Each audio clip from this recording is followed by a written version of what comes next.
A supernova is one of the most violent events in the universe, but the surprising part is that a spacecraft can survive flying near one. More than 100 light years away, it becomes an engineering challenge. Radiation shielding, hardened electronics, and careful planning can protect the vehicle. Closer than that, survival becomes something only future technologies could attempt. Today we will explore what really happens when a star explodes, and what it would mean for a spacecraft drifting nearby.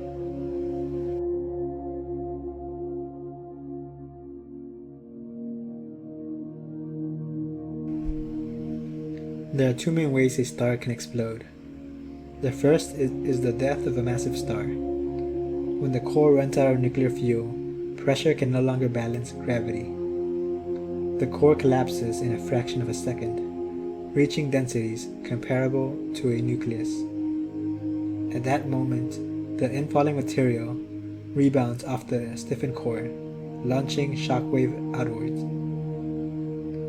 Tritions and neutrinos stream out and deposit energy into the surrounding layers, helping the shockwave break free.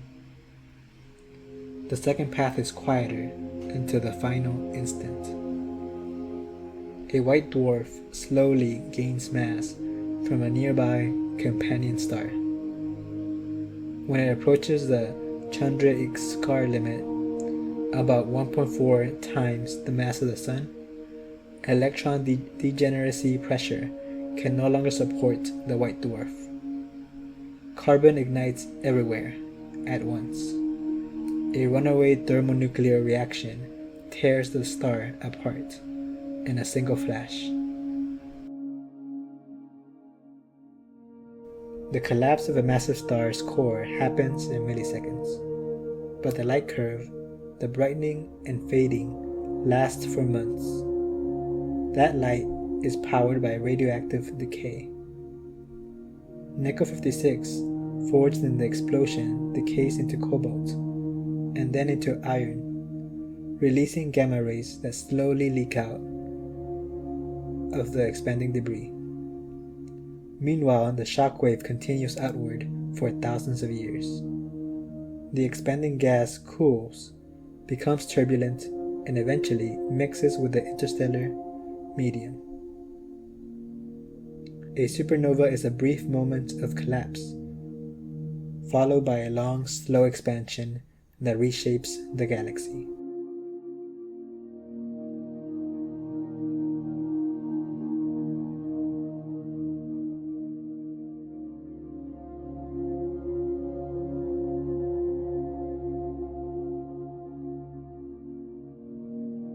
The danger from a supernova comes from two things: high energy photons, mostly gamma rays, and kinetic energy of the expanding shockwave. High energy photons are a form of radiation. At 150 light years, the gamma ray flux is low but noticeable. It can alter atmospheric chemistry, reducing ozone and increasing ultraviolet radiation at the surface. At 25 light years, the photon dose becomes severe. The upper atmosphere heats, nitrogen oxide forms, and the biosphere begins to suffer.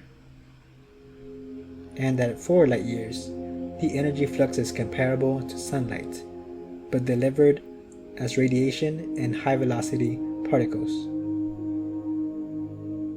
Oceans heat up, planetary surfaces scorch, life ends quickly.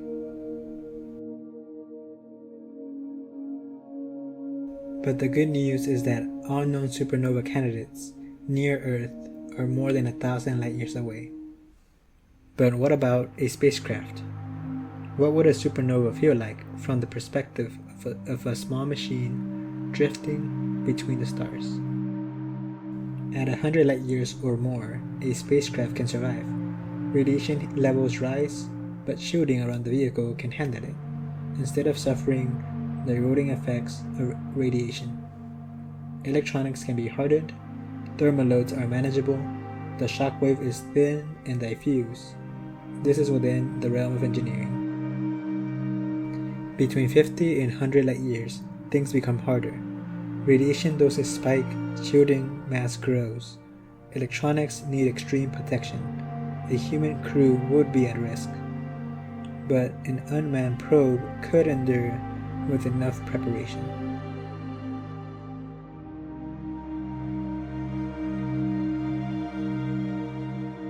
Inside 50 light years, survival becomes a question of mass. How much shielding can you afford to carry, and how much redundancy can you build? A spacecraft might survive, but only with futuristic materials and extreme design choices. This is more in the realm of heroic engineering, which means it comes with high risk.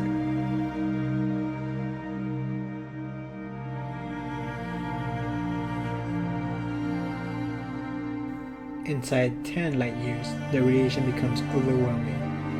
Holes ablate, electronics fail, structures weaken and puncture. No human crew survives. Only the smallest, most heavily shielded probes might endure, and only for a brief period of time.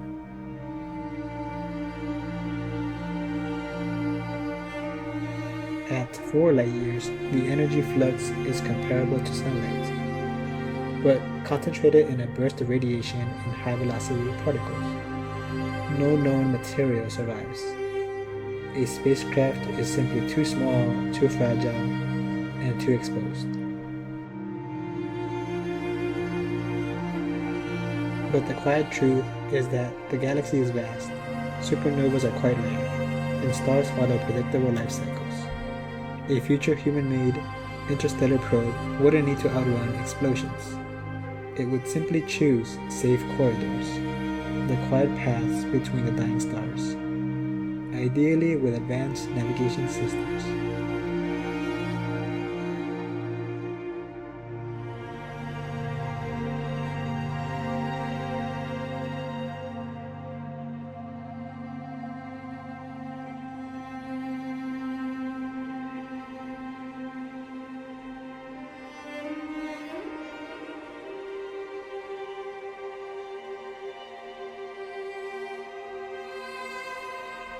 Betelgeuse will explode one day, and when it does, it will return its elements to the galaxy, the same elements that form planets, oceans, and living beings.